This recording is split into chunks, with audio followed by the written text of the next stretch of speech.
આ પ્રેમની શરૂઆત ક્યાંથી થઈ? અરે મારી યાદ શક્તિ તો બહુ ઓછી છે, તમારે અભિષેકને પૂછવાનું.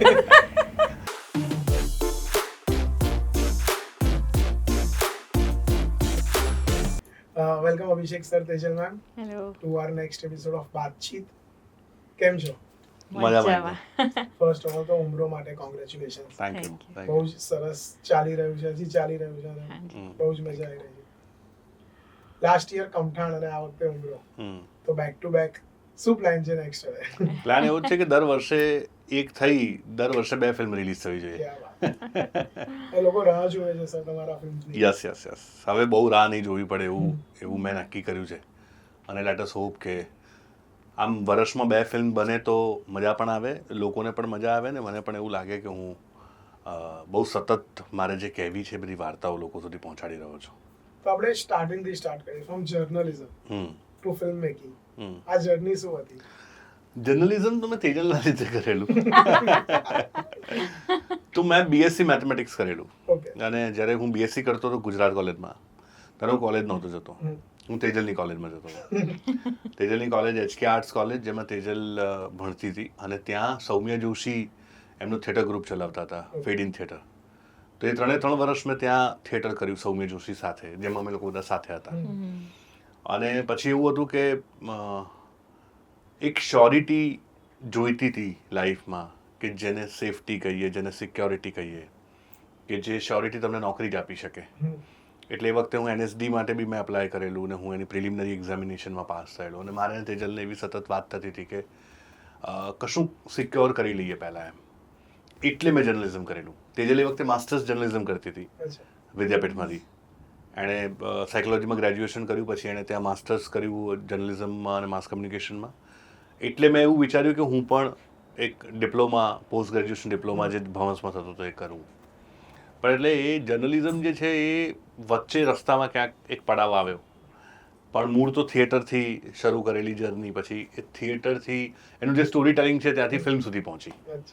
એટલે નાટકો અમે સાથે કરતા હતા એક્ટર્સ તરીકે. પછી ધીરે ધીરે એક એવી લાઈફમાં એવી એક ઓપોર્ચ્યુનિટી આવી કે જ્યાં મારે નાટક લખીને ડિરેક્ટ કરવાનું હોય. એ અગેન મને તેજલે જ એવું કીધું કે તું કર. મારે નહોતું કરવું. એટલે નહોતું કરવું એવું નહોતું, પણ મને એવું હતું કે હું શું કરવા કરવું એમ. અને ફરીથી અમે લોકો થિયેટરમાં પાછા ગયા એના લીધે. 5 વર્ષ થિયેટર કર્યું, બહુ મજા આવી. પછી ફિલ્મ થઈ. અને પછી આ પ્રેમની શરૂઆત ક્યાંથી થઈ? અરે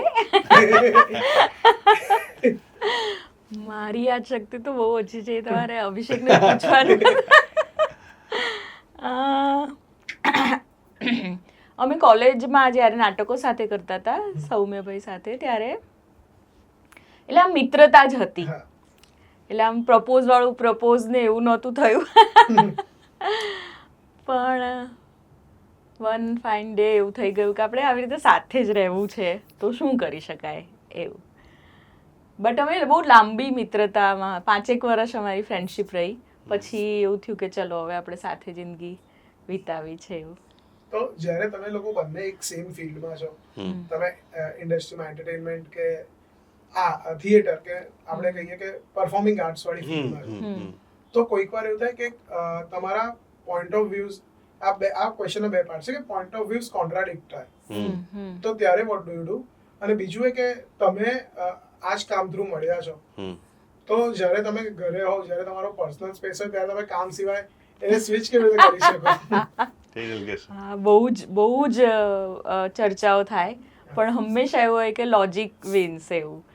તો અને એ જો કંઈ કહેતો હોય ને એ તો એને હેલ્ધીલી હું લેવાનો પ્રયત્ન કરું, હું બહુ લઈ નથી શકતી. પણ મારી કહેલી વાત એ હંમેશા બહુ જ સરસ રીતે બહુ હેલ્ધીલી લે છે. એટલે હા, બહુ જ ચર્ચાઓ થાય છે, બહુ જ પોઈન્ટ ઓફ વ્યૂ જુદા જુદા હોય છે. એનું હંમેશા એની વાતની શરૂઆત અને અંત એ કોઈ આધ્યાત્મને લઈને હોય અને ત્યાં પૂરી થાય. એ બહુ વૈશ્વિક વિચારે. અને મારું છે ને એ બહુ જ આજની વાત હોય. હું હમણાંની વાત કરતી હોઉં કે હાલ આ ટ્રેન્ડ ચાલી રહ્યો છે, હાલ લોકોને આ જોવું છે એમ. અને એ હંમેશા એવું કે ના, કઈ એવી વસ્તુ અથવા કોઈ એવો મેસેજ જવો જોઈએ જે લાઈફ ટાઈમ હમ જે આખી માનવ સૃષ્ટિને સ્પર્શવો જોઈએ એવું. એટલે અમારા એમનામ પણ આ જ અપ્રોચ છે લાઈફને લઈને કે તો હા ચર્ચાઓ તો બહુ થાય છે અમારે. અને કોઈક વાર એવું થાય કે બસ હવે આપણે આને સાઈડમાં મૂકીને આપણી વાત કરીએ. એવું બહુ થતું નથી પણ હા એટલે અમે બહુ મિત્રો વચ્ચે રહીએ છીએ. પછી અમારું સ્ટુડન્ટ વાળું ગ્રુપ પણ બહુ મોટું, જે અમે થિયેટર કર્યું એ ગ્રુપ પણ અમારું બહુ મોટું છે, એટલે એ ફેમિલી પણ મોટું છે. તો લગભગ એવું નથી સ્પેસ ફીલ થતી ને અભિષેક કે ના, પણ એટલે એવું નથી કે અમે લોકો આ જ મુદ્દાઓ પર ચર્ચા કરતા હોઈએ. હા અમારા બહુ બધા અલગ અલગ મુદ્દાઓ હોય હોય છે. છે. હા પણ હા, એટલું ચોક્કસ છે કે બીજા બધા હસબન્ડ વાઈફ જે ચર્ચાઓ કરતા હોય એમાં અમારી ચર્ચા એટલે જ જુદી પડે, કેમ કે કામની વાત તો થાય છે. અને કામમાં કેવું છે કે તેજલ છે ને મારા ક્રિએશન્સમાં પહેલેથી સાથે જોડાયેલી હોય. હું જે ફિલ્મ લખતો હોઉં, જે ફિલ્મ ક્રિએટ કરતો હોઉં, એની એને બધી જ ખબર હોય. એટલે એ એટલું ચોક્કસ થાય કે 50% વાતો એના વિશેની થાય. પણ હવે અહીંયા તમે જે સવાલ કર્યો અથવા તમારો જે પર્પઝ હતો એ અહીંયા એટલા માટે એનું વજન વધી જાય છે કે અમે એક જ ફિલ્ડના હોવાને લીધે એ બહુ હેલ્પ કરે છે. અધરવાઇઝ સેમ ફિલ્ડમાં ના હોઈએ તો એવું બની શકે કે ચર્ચા બહુ વધારે લાંબી અથવા ઊંડી ના થઈ શકે, અથવા કેટલાક ગણિતો ના સમજી શકે સામેવાળો માણસ. એટલે તેજલ નોઝ એવરીથિંગ. અને તેજલ જો વાત કરતી હોય તો હું આ ફિલ્ડ વિશે બધું જાણું છું. તો અમારી જે ચર્ચાઓ છે એનો એક શેપ બહુ સરસ હોય છે. Otherwise normally I don't know, મને ખબર નથી, પણ જે લોકો એક ફિલ્ડમાં ના હોય એ લોકો ચર્ચા કરતા જ હશે. પણ આ જે હેલ્ધી ચર્ચા જે થાય, આના જે તમે નુઆન્સીસની ચર્ચા કરી શકો, એ બહુ મોટો ફાયદો થતો હોય છે. તમારા ક્રિએટિવ પ્રોસેસીસમાં કેટલું અફેક્ટ કરે when you are into a creative? મારા માટે બહુ અફેક્ટ કરે છે. એના બે કારણો છે. એક કારણ એવું છે કે તેજલે મને એવું કહેલું છે કે હું જે ક્રિએટિવિટીના ફિલ્ડમાં છું ને જે કરી રહ્યો છું એમાં મારે બીજું કશું ધ્યાન નથી રાખવાનું. એટલે એ મારા પર બહુ અફેક્ટ કરે છે, કેમ કે હું કશું ધ્યાન જ નથી રાખતો, હું રાખી શકતો નથી. એટલે બીજું બધી જ જવાબદારીઓ તેજલ નિભાવે છે, એ આ જ ફિલ્ડની હોવા છતાં. એટલે મને એવી નથી ખબર કે મારા ઘરમાં કરિયાણું કેટલા રૂપિયાનું આવે છે. મને એવી નથી ખબર કે માસીના ત્યાં ક્યારે જવાનું છે. મને એવી નથી ખબર કે મારી દીકરી જે છે એની કથકની ફી ક્યારે ભરવાની છે. એ હું નથી ધ્યાન રાખતો. એટલે તેજલે એ ધ્યાન રાખ્યું છે કે તું જે કરી રહ્યો છે, તું જે ક્રિએટ કરે છે, એ ક્રિએટિવિટી એ આ ફિલ્ડની છે. એટલે એ જાણે છે કે ક્રિએટિવિટી નીડ્સ અ સ્પેસ. તો એ બહુ મોટો ફાયદો છે. અને બીજી અગત્યની વાત એવી કે એક ફાયદો જે બીજો એક જે મને લાંબા ગાળાનો દેખાય છે કે હું તેજલ સાથે બહુ ઇનિશિયલ લેવલની ચર્ચા કરી શકું છું. નોર્મલી કેવું થાય કે તમે કોઈની સામે ચર્ચા કરો ને એટલે તમને, ધારો કે હું તમને મારી એક વાર્તા અત્યારે સંભળાવું જે હાફ કુકડ છે, તો માણસ તરત જ પછી તર્ક આપવા લાગે કે નહીં, આમ નહીં, આમ થવું જોઈએ, આ તો આના જેવું છે, આ તો આમ છે. તો ત્યારે છે ને તમારી જે પેલી ક્રિએટિવિટીની જે સ્ટ્રીક છે ને તૂટી જાય. રાઈટ? તમને તરત એવું થાય કે એક મિનિટ, આમ નહીં, આમ છે, મને ખબર છે, પણ હું તમને કહી રહ્યો છું એનું પર્પઝ આ છે, એવું થાય તમને. એટલે તેજલ સાથે હું ઇનિશિયલ લેવલની જે ચર્ચાઓ કરું છું. બીજું કે તેજલ છે ને ઓડિયન્સ તરીકે બી બહુ પરફેક્ટ છે ને, એ બહુ ક્રિટિકલી જોઈ શકે છે. એને સેટ બી એવો વેમ નથી કે અભિષેક કરે ગ્રેટ જ હોય. એટલે બહુ સરસ ક્રિટિકલી જોઈ શકે છે ને. એટલે મારું જે કોઈ પણ સર્જકનું જે શરૂઆતનો જે પીરિયડ હોય છે, જેને ઇન્ક્યુબેશન પીરિયડ કહેવાય, એ મારો બહુ સરસ પાકો થઈ જાય છે. એ બહુ મોટો ફાયદો છે. એટલે રિયલ રહેવાનું કેટલું ઇમ્પોર્ટન્ટ છે. હા, કેમ કે અત્યારે હું બી જોઉં છું કે આપણે જ્યારે કંઈક ક્રિએટ કરતા હોય તો શુગર કોટ કરવા બહુ બધા લોકો આવી જાય અને એનાથી ઇન્ટિમિડેશન બી થઈ જાય. મેં તો રાખ્યા જેવા 15-20 લોકો એટલે સાચું જ બોલે. અને હું પર્સનલી એક આ વાત ખાસ અહીંયા કહેવા માંગુ છું કે હું મારી ફિલ્મો જે લખું છું એ ફિલ્મોના બહુ બધા નરેશન્સ કરું છું. અને એવા મેં 15-20 લોકો રાખ્યા છે જે મારા ફેમિલીમાં છે, જે મારા મિત્રો છે, કેટલાક એવા જે ફિલ્મ મેકર છે, કેટલાક સ્ક્રીન પ્લેના બહુ સમજણા માણસો છે, કેટલાક એવા માણસો છે જે પોતાના ફિલ્ડમાં બહુ ગ્રેટ કામ કરે, ડૉક્ટર છે, બિલ્ડર્સ છે. હું એમને સંભળાવું છું ફિલ્મ, કેમ કે આ બધા જ ઓડિયન્સ છે અને બધા જુદા જુદા પ્રકારના ઓડિયન્સીસ છે. અને એટલે હું ચેક કરું છું અને હું ત્યારે એવું તર્ક નથી આપતો એમને, હું માત્ર સાંભળું છું. અને હું જોવા માંગુ છું કે મેં જે લખ્યું છે એ બરાબર લેન્ડ થાય છે કે નહીં, એ બરાબર પહોંચે છે કે નહીં. કેમ કે જ્યારે હું પ્રોસેસ કરું છું ત્યારે તેજલ સાથે હું ચર્ચા કરું, મારા કો રાઇટર સાથે ચર્ચા કરું, એ પછી સબ્જેક્ટિવિટી જતી રહે મારી. તો ઓડિયન્સ જેવી રીતે ફિલ્મ અને બહુ બધા લોકો એવા છે જે લોકો પહેલી વાર સાંભળે, તો હું એ લોકોને એવું કહું છું કે તમને જો ના દેખાય હું જે સંભળાવું છું એ, અને હું બાઉન્ડ સ્ક્રિપ્ટ વાંચું છું, સ્ક્રીન પ્લે, ડાયલોગ બધું જ, આખી સ્ક્રિપ્ટ જ વાંચું છું. હું એવું કહું છું કે જો તમને ના સમજાય તો મારી ભૂલ છે, તમારી નથી. અને સારું જે છે ને એ મને ખબર છે. તમે એવી વાતો કહેજો કે જે તમને સમજાય નહીં, તમને ગમી નહીં, ફિલોસોફિકલી રોંગ હોય, પાત્રની સાયકોલોજીની રીતે વસ્તુ રોંગ હોય, તમને એવું લાગે આવું ના થાય જીવનમાં, આવું દુનિયામાં નથી થતું, એ ખાસ કહેજો. એ જે બધા જ લોકો જે એવું બોલ્યું ને કે અમે એમ રાખ્યા છે એટલે મીન્સ અમે બાંધી રાખ્યા છે, હા, ફેમિલીની જેમ બધા જ માણસોને, પણ એ બધા બહુ જુદી જુદી વર્ગમાંથી આવતા લોકો છે, જુદી જુદી ક્લાસમાંથી પણ આવતા લોકો છે, જુદા જુદા ઉંમરના પણ છે, બધી જ ઉંમરના લોકો છે ને એ બધા, અને બહુ જુદી જુદી રીતે બહુ ફ્રેન્ક રીતે ફિલ્મ એ સાંભળે છે. એમને ખબર છે કે અહીં કહી શકાય છે કે ભાઈ આ નહીં મજા આવે, હા આ નથી ગમ્યું એવું, તો અમને લોકોને પણ બહુ મજા આવે છે. એ જ્યારે એ પીરિયડ હોય છે ને ફિલ્મનો, ત્યારે બહુ જ મજા આવે, ત્યારે બહુ આનંદ આવે છે કે હા ચલો આ નથી પહોંચતું, આ નથી પહોંચતું. એ દરેક લોકોએ એ વસ્તુ કરવી જોઈએ. એવું નહીં કે ખાલી આપણી જ ફિલ્ડમાં, એકચ્યુઅલી દરેક ફિલ્ડના લોકો. અને ટુ એક્સેપ્ટ ધ ચેન્જ, કે તમને કોઈ કશું કહેશે તો એ વસ્તુને સાંભળવી કેટલી જરૂરી છે. હા હા, કેમ કે when you are at a point કે તમે નેશનલ અવોર્ડ વિનિંગ ફિલ્મ બનાવી છે and still you are critical about your content, કે આ બદલી શકાતું હોય તો હું બદલી શકીશ, તો ઓપન ટુ ચેન્જ રહેવું કેટલું જરૂરી છે. કેમ કે એક પોઈન્ટ પછી લોકો એ છોડી દે છે કે ભાઈ મેં લખ્યું બરાબર જ છે, હવે મારે આગળ જવું. તમે એક વસ્તુ જે બહુ મોટી વાત કરીએ છે, સાંભળવું. આપણે સાંભળતા જ નથી. અને બે વસ્તુ છે, સાંભળવું અને પ્રોસેસ કરવું. કે એક સાવ જ એક એવો માણસ કે જેણે જીવનમાં ફિલ્મ કોઈ દિવસ બનાવી નથી, એને ફિલ્મની સ્ક્રિપ્ટ ક્યારે સાંભળી નથી, એણે 4 ફિલ્મો જીવનમાં જોઈ છે, એ માણસ તમને એવું કહે કે તમારા એન્ડમાં જે વસ્તુ થાય છે એ તો આમ ખોટી થાય છે, કેમ કે આમ તો થવું જ ન જોઈએ આ માણસ સાથે. હવે ત્યારે તમને એવું થાય કે આની શું વિસાત કે મારી સામે આવી વાત કરે, એવું જ્યારે તમને થાય તો પછી તમે ખોટા છો એમાં. ત્યારે એ માણસને સાંભળવો, ભલે એણે એના ઓછા જીવન કવન, એનું જીવતર જે બી જીવ્યું છે એની ઓછી સમજણમાં કદાચ બોલ્યો, પણ એને જે વાત લાગીને એ સાચી હોઈ શકે, કેમ કે એણે એના પરસેપ્શનથી જોઈ છે. એટલે સાંભળવું બહુ જરૂરી છે. અને પોતાના કામને લઈને ક્રિટિકલ રહેવું એટલા માટે, એટલે હું એકચ્યુઅલી 2 વસ્તુ છે મારી, કે હું મારું કામ કર્યા પછી એને જોઈ નથી શકતો, કેમ કે મને ભૂલો જ દેખાય છે મારી, રાઈટ. તો એ ક્રિટિકલ તો છું જ હું, મને મારા કામને લઈને, પણ મને જે બીક લાગે છે એવી લાગે છે કે ક્યાંક એવું તો નહીં થાય ને કે હું કંઈ સર્જી નાખું છું અને મને મારા આસપાસના 2-3 જણાને જે મારા જીવનનો હિસ્સો છે એમને એવું લાગે બહુ ગ્રેટ છે, પછી ઓડિયન્સ સુધી જાય ને પછી ઓડિયન્સ કહે કે યાર આ તો નથી સારું એમ. એટલે આ પ્રોસેસ ઇમ્પોર્ટન્ટ છે. એટલે એવા લોકોને, જે બહુ નજીકના લોકો છે ને એવા લોકો છે કે જે લોકો સાચે જ સાચું બોલવાના છે, એવા લોકોને રાખવા બહુ જરૂરી છે. અને એ એટલા ક્રિટિકલ આપણે ના થઈએ તો આપણે કદાચ સર્વગ્રાહ્ય કળા નહીં બનાવી શકીએ. હા, એ છે ને હોલસમ એન્ટરટેનમેન્ટ નથી થતું. જ્યારે તમે એ વસ્તુને સાંભળવાની વાત પર છે ને અભિષેક, મને અત્યારે એવી વસ્તુ યાદ આવી કે ખબર છે પહેલા આ કળાની શરૂઆત જ ત્યાંથી થઈ હતી કે કથા, વાર્તા, કીર્તનો લોકો સાંભળતા હતા લોકો. કોકને સાંભળવાને એ એમનામાં જ આ જનરેશન અને આ યુગમાં હવે ઓછું થતું જાય છે.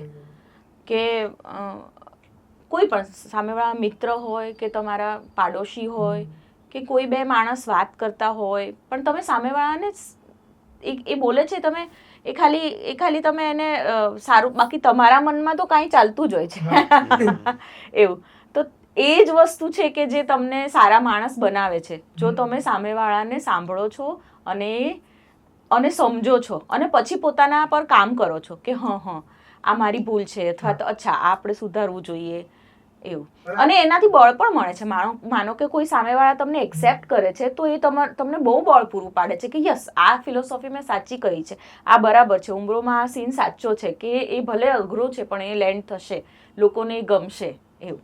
અને અત્યારે એવું થઈ ગયું છે આ જનરેશનમાં સ્પેશિયલી કે લોકોને બસ પોતાનું કેવું જ છે. હા. એટલે હું આવું પોડકાસ્ટ ને એવું કરું છું તો મેં અમુક વાર જોયા છે લોકોને કે જ્યારે જે ક્વેશ્ચનર જે પોડકાસ્ટર જે ક્વેશ્ચન કરે ને તો સામેવાળો આન્સર આપતો ત્યારે બીજો ક્વેશ્ચન વિચારતો હોય, હા એ સાંભળતો ના હોય. તો સાંભળવાનું અત્યારે તો બહુ જ બહુ જ એવું થઈ થઈ ગયું ગયું છે, છે. હા. અને તમે જે વાત કરી એનો જવાબ એવો આપીશ કે તમે કીધું નેશનલ એવોર્ડ વિનિંગ ડિરેક્ટર હોવા છતાં તો કોઈ પણ પ્રકારનું એચિવમેન્ટ છે ને એ સર્ટિફિકેટ નથી કે Yes. તમે સંપૂર્ણ છો. હમ. તમને ધારો કે હિલ્લારોને બેસ્ટ ફિલ્મનો નેશનલ એવોર્ડ મળ્યો, હમ. એને બેસ્ટ ઇન્ટરનેશનલ ફિલ્મનો ઓસ્કર મળ્યો હોત ને તો પણ મારી પ્રોસેસ આ જ હોત. હા. કેમ કે કોઈ પણ પ્રકારનું અવોર્ડ, કોઈ પણ પ્રકારનું અચીવમેન્ટ, મને કાલે પદ્મભૂષણ મળી જાય તો એનો મતલબ એવો નથી કે હું બિયોન્ડ ઓલ ધ લિમિટ્સ થઈ ગયો, હા. એવું નથી હોતું. એ સમજવું બહુ જરૂરી છે. હમ. કેમ કે તમે જ્યારે સર્જો છો ને ત્યારે તો તમે નવા જ છો દર વખતે. હા. સત્યજીત રે એમની પહેલી હિન્દી ફિલ્મ બનાવેલી જ્યારે શતરંજ કે ખેલાડી, ઉર્દુ હિન્દી ફિલ્મ, ત્યારે એમણે એમની આસપાસના લોકોને એવું કહેલું કે I am making Hindi film for the first time and please help me, એવું એમણે કહેલું. એટલે કોકને લાગે સત્યજીત રે આ વિદેશમાં જે માણસના નામે લોકો આટલા બધા મોટા મોટા પૂતળા બનાવવા તૈયાર છે, માણસ આવું કહી રહ્યો છે એમ. એટલા માટે કહી રહ્યો છે કેમ કે એને એવી ખબર છે કે દરેકે દરેક ફિલ્મની પ્રોસેસ જુદી છે.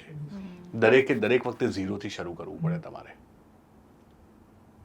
ફિલ્મ મેકર્સ છે ને, મને એવું અત્યારના પેલું એવું કે એ સમજતા જ નથી કે તમારે એક આખી જુદી દુનિયા બનાવવાની છે.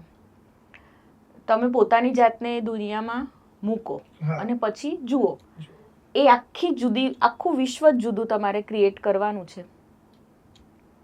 એ વખતે આ વસ્તુ બહુ જ અગત્યની છે કે તમે એને જોઈ શકો, હમ. તમે એ માહોલને એક્સેપ્ટ કરો અને પછી તમે એ વસ્તુ ક્રિએટ કરો. હા.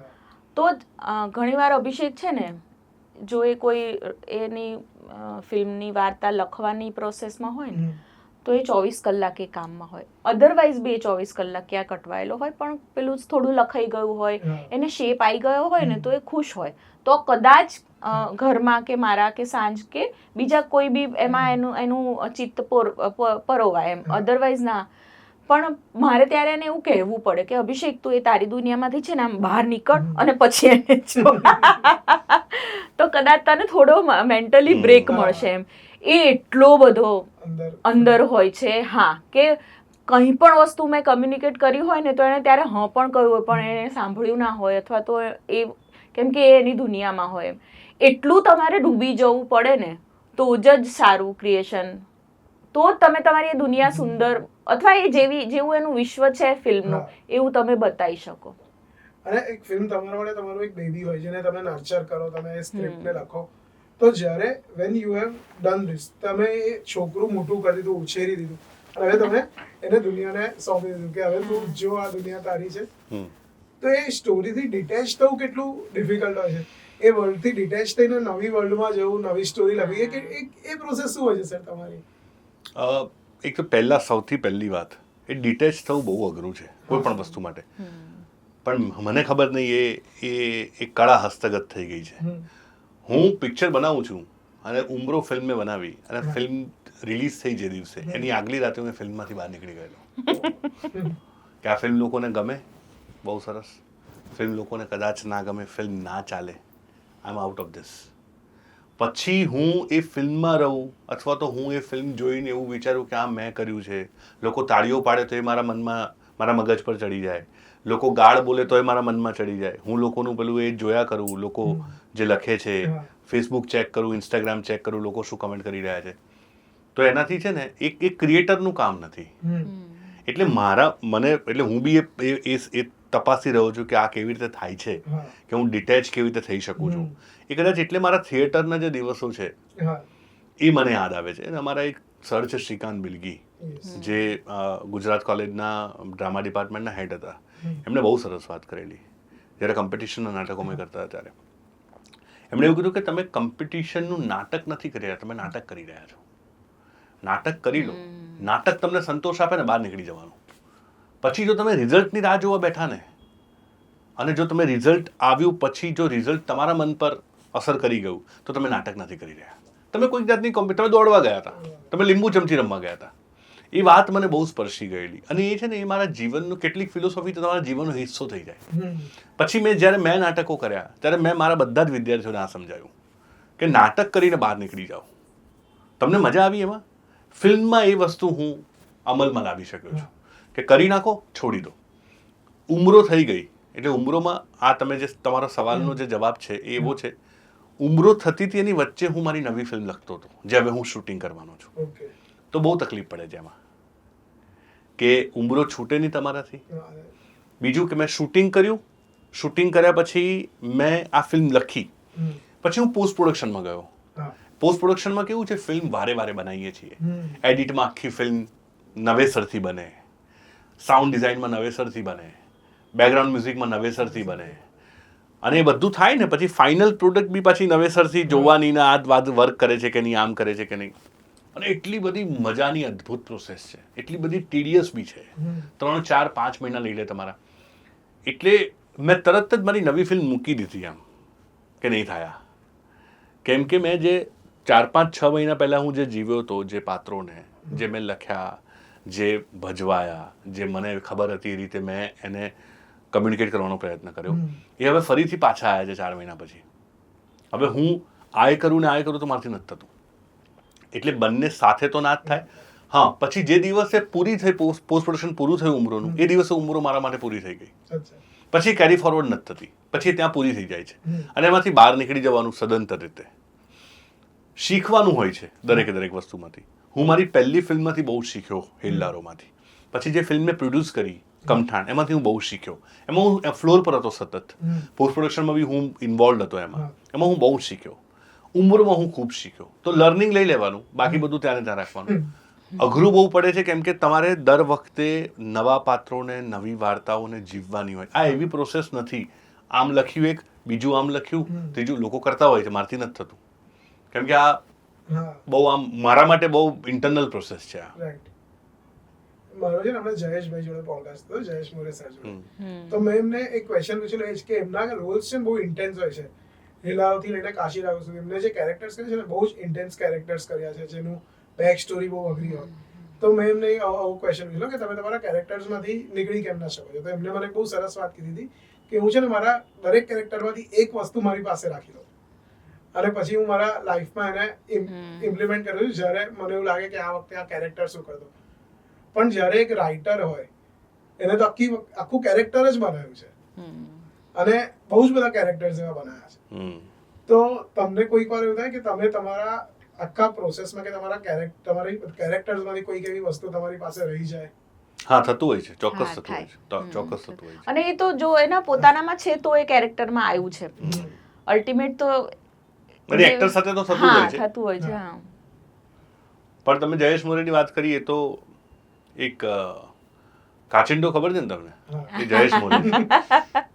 કાચિંડો આમ ચાલતો ચાલતો ચાલતો ગ્રીન્સ પર જાય તો ગ્રીન થઈ જાય, પછી ચાલતો ચાલતો ચાલતો કથ્થઈ કલર પર જાય તો કથ્થઈ થઈ જાય. હિલ્લારો વખતે હિલ્લારોના શૂટિંગના એક દિવસ બાકી હતો ત્યારે એને 102 નોટ આઉટનો શો હતો અને આ ફિલ્મ માટે એને એટલી બધી ઇન્ટરનલ પ્રોસેસ કરેલી અને એટલું અદ્ભુત કામ કરેલું.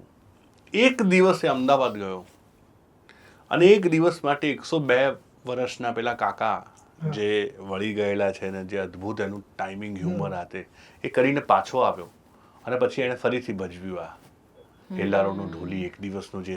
અને એ કયું અઘરું સૌથી પેલું જે એનું ઘર સળગે છે ને બધી એની દીકરીનું ને એ આખું એને ભજવ્યું આવીને. ત્યારે હું બહુ આમ હું દંગ રહી ગયો હતો. મેં એની સાથે વાત કરી, મેં આવું કેવી રીતે થાય, આટલું બધું સ્વિચ ઓન સ્વિચ ઓફ કેવી રીતે કરી શકે છે? તો એનો આવો જ જવાબ હતો. મોરે તમને બહુ આમ કઈ ફિલોસોફિકલ વાતો ને અઘરું ને ઘાટું ના બોલે, આ થઈ જાય છે એટલું જ ખાલી એમ. પણ એનામાં એ આર્ટ છે, એ હુનર છે એનામાં. એ લે છે, મોરે ટાઈમ લે છે થોડો. એ છે ને એ ફ્લોર પર જાય, એ પરિસ્થિતિઓને ઓન કરે, બીજું કઈ ના કરે એક્ટિંગ સિવાય. હા, એક્ટિંગ સિવાય મોરે બીજું કઈ જ ના. એ પરિસ્થિતિઓને, એ સીન ને એ આવવા દે પોતાની અંદર અને પછી એ અને બહુ સિમ્પલ વસ્તુમાં બહુ મોટી વાતો કરી જાય છે. મારો એક એક્સપિરિયન્સ છે.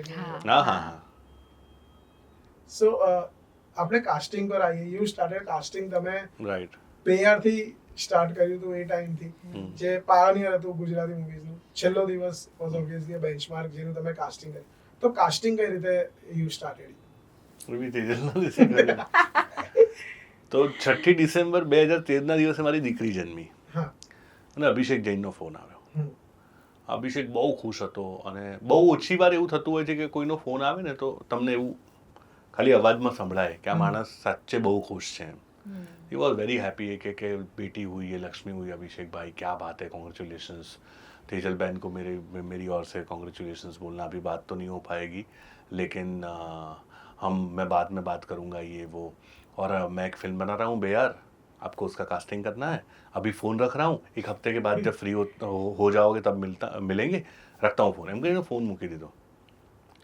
તો પછી તેજલ એ વખતે તેજલ સૂતી હતી. પછી તેજલ સે ઉઠી ત્યારે મેં તેજલને કહ્યું કે તેજલ અભિષેકનો આવો ફોન હતો અને મેં કીધું મને આવું કહેજો હું શું કરવા કરું એમ મારું કામ નથી આ. तो हाँ ये फ़ोन पर ये દિવસે એવું બોલેલો कि आपको बहुत कुछ याद रहता है आपको सब एक्टर के बारे में पता है किसने क्या काम किया तो इतने साल से मुझे ये तो पता है कि आप में वो हुनर है. તો મેં તેજલને કહ્યું કે તેજલ આવું કહે છે હું શું કરવા કરું એમ. તો તેજલે મને સરસ વાત કરી કે શું જશે તારું કરીશ તો કશું લઈ લેવાનું તે તારી પાસેથી. મેં કીધું ના તું કરને એમ. અને મારી સાચે કહું છું સહેજ પણ ઈચ્છા નહોતી. અને ભાઈ તેજલે મને એવું કીધું તો મને બી એવું થયું કે હા યાર કરીએ ને એમાં કંઈક શું જાય છે એમ. અભિષેકને મળ્યો બેયારની વાર્તા એણે સંભળાવીને પછી કામ શરૂ કર્યું ને બેયાર ફિલ્મ જ્યારે રિલીઝ થઈ ને ત્યારે બહુ જ બધા લોકોના ફોન આવ્યા મને મુંબઈથી ખાસ જાણીતા કલાકારોના. અને ત્યારે મને એવું થયું કે યાર આ તો આ કામ મજાનું કામ છે ને બહુ મહત્વનું કામ છે. એ પહેલાં આપણે ત્યાં ગુજરાતીમાં અભિનય બેંકરે કેવી રીતે જઈશ કરી હતી અને અભિનયે જે કામ કર્યું એ પહેલાં પણ કંઈ આપણે ત્યાં કાસ્ટિંગ ડિરેક્ટર જેવું કશું હતું જ નહીં. અને આવું કામ થાય કલાકારોને પસંદ કરવાના એના ઓડિશન્સ કરવાના આવું બધું કંઈ આપણે ત્યાં હતું નહીં. અને પછી છેલ્લો દિવસ જ્યારે થઈ એ બી મને બેયારના લીધે જ એ લોકોએ મને સંપર્ક કરેલો. અને આમ એવું હતું એ લોકો સાથે પહેલાં હું કામ કરતો હતો. વૈશલ ને કેડી એ બંને એક ફિલ્મ બનાવવાના હતા જે હું લખતો હતો અને થઈ નહીં. પછી એ લોકો પાછા આવ્યા ને પછી કે યાર બેયારમાં તમે મસ્ત કર્યું છે છેલ્લો દિવસ તમે કરો અમે ફિલ્મ બનાવીએ છીએ. તો એ કરી અને એ ફિલ્મ એટલી બધી લોકો સુધી પહોંચી. છેલ્લો દિવસ પછી મને બહુ ફોન આવતા હતા દરેક કે દરેક સાઇઝના પ્રોડ્યુસર નાના મોટા બધા જ પ્રકારના પ્રોડ્યુસર્સ મને ફોન કરતા હતા. કેમ કે છેલ્લો દિવસમાં મજાની વાત એવી હતી કે એમાં ફિલ્મ ચાલી એ તો છે જ એની જગ્યાએ પણ જે 7-8-9 જણા નવા ઇન્ટ્રોડ્યુસ થયા અને બધા જ લોકોને જોઈને લોકોને લાગ્યું કે યાર જબરા કલાકારો છે એટલે મારા સુધી બહુ લોકો આવ્યા. અને પછી તો બેક ટુ બેક મેં 15 ફિલ્મો કરી સતત એમ કરીને પછી એ ચાલ્યા કર્યું. અને મેં બહુ બધી વાર એવું કહ્યું છે પણ હું એન્જોય નહોતો કરતો એ પ્રોસેસમાં. એટલે પછી હું જ્યારે થાક્યો ત્યારે મેં છોડી દીધું.